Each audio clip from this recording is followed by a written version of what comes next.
Your Olympic hero has arrived. It's true, it's true. You're watching Fugitive Redeye, and welcome to another episode of Redeye Raw. Going with webcam again today, so mixing it up, you know, whatever. Today I'm going to talk about gatekeeping, and I'm going to get a little bit specific with gaming gatekeeping at some point. And I'm also even going to give one example where I think that gatekeeping has done some good. Like, I can say something in defense, but ultimately I think gatekeeping is terrible. So, if you don't know what gatekeeping is, it's kind of a broad term. It basically means that you are a member of a fan base or some other group or something similar, and you have a bunch of criteria that either isolates people who aren't part of that fan base and like keeps them out of it. So, for instance, you know, keeping people out of a specific fan base would be one form of gatekeeping, but the most common type you hear about is the kind where you're within the fan base and you're gatekeeping who is, you know, the true fans, you know, things like that. And I've talked about this before. It's disgusting. I hate it. Gatekeeping is terrible. But what it is it's an extreme form of elitism. And what I run into a lot, you know, is people criticizing people for getting into a fan base at a different point in time. And while I myself have probably been guilty of that before, for instance, I have, you know, probably said some disparaging things against Devilman Crybaby fans compared to original Devilman fans, I don't think that one is inherently better than the other, because that's just being an asshole. Like, well, obviously I think, you know, original Devilman is way better than Crybaby, but I'm not saying that, you know, one type of fan is better than the other. And I think that, you know, a lot of gatekeeping can be stuff like, let's talk about elitism, and this is kind of gatekeeping, kind of elitism, but PC gaming, that's really what made me want to make this video in the first place, right? A lot of people who are really into PC gaming are very defensive about it and say, there is literally no reason to own a console. There are literally no drawbacks to having a PC. They say that all the time. Yes, PCs are capable of graphically more advanced stuff, but there are problems with PC games that you don't run into with console. For instance, PCs constantly need to update. And granted, so do consoles nowadays to an extent. But if you don't update a console, you can still play games offline. And granted, you can still play PCs offline too. Kind of. That's the next issue. Launchers. Launchers are fucking terrible. I hate launchers. And that's the biggest problem with PC gaming, right? Is, you have to have, like, Steam. And you have to have, like, Origin and Epic Games and all this other shit. Like, all of them have their own fucking launchers to launch a game to prevent piracy. But because of that, you can't just, you know, play a game immediately after you get it. No, you have to have that launcher. So, like, let's say you go out and you buy a physical copy of a game on PC, which is pointless on PC now, because, again, launchers are what really matters. The disc itself is literally most of the time just a way to install the game to the computer, and then you never touch the disc again. And granted, that's kind of how discs on PC have always sort of been, but they didn't used to have launchers, or if they did, they were built into the game. So it is incredibly frustrating for me personally, and I think that consoles are just more convenient. A lot of people will be like, yeah, but PC has so much better graphics. I don't give a fuck about graphics. That's another thing, is people are very, like, elitist with, like, HD. People care so much about if something is in HD, and I simply do not fucking care.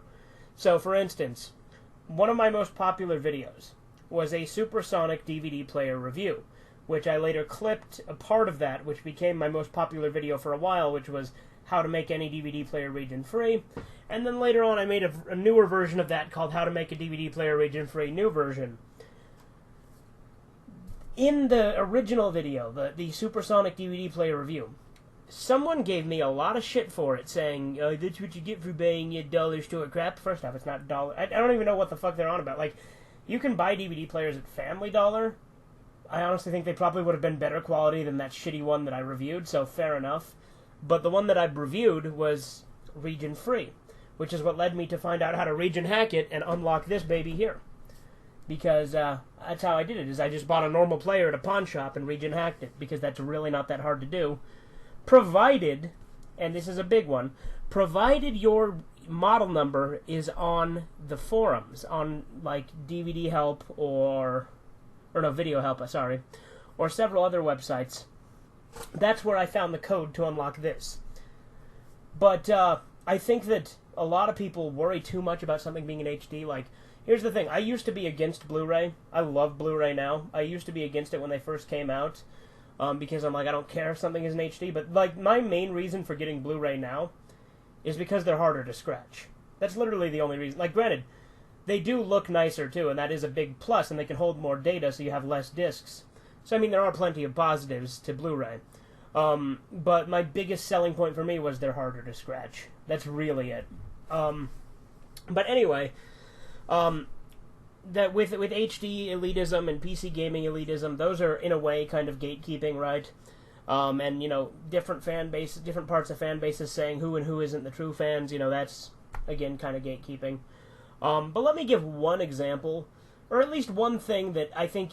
So, one of the things about gatekeeping, and not the kind of, like, oh, who's the true fan, but the kind of, like, keeping people out of a fan base, which I'm against. I think I'm not trying to say that you should keep people out of a fan base. I think that's bad. But one thing that is incredibly frustrating is when you have a very niche hobby that has a cult following of people who all tend to like things for the same reason, and they all enjoy it. Then it goes mainstream, and it just ruins it. And I'm not saying going mainstream inherently ruins something, because that's a fucking hipstery thing to say. But when you bring in a lot of mainstream fans, you bring in a lot of mainstream ideals. So, when you get people who become anime fans, and then they go on crusades to censor anime, like new ones, like, again, like old school anime fans, they're not going to try to censor. They don't give a fuck. They knew what they were getting into. But newer fans that are more mainstream, that get into the medium, they're more likely to be like, we need to censor this and, you know, bring it more up to our Western ideals. You know, we need to get rid of this misogyny. And, fuck off. Just fuck off.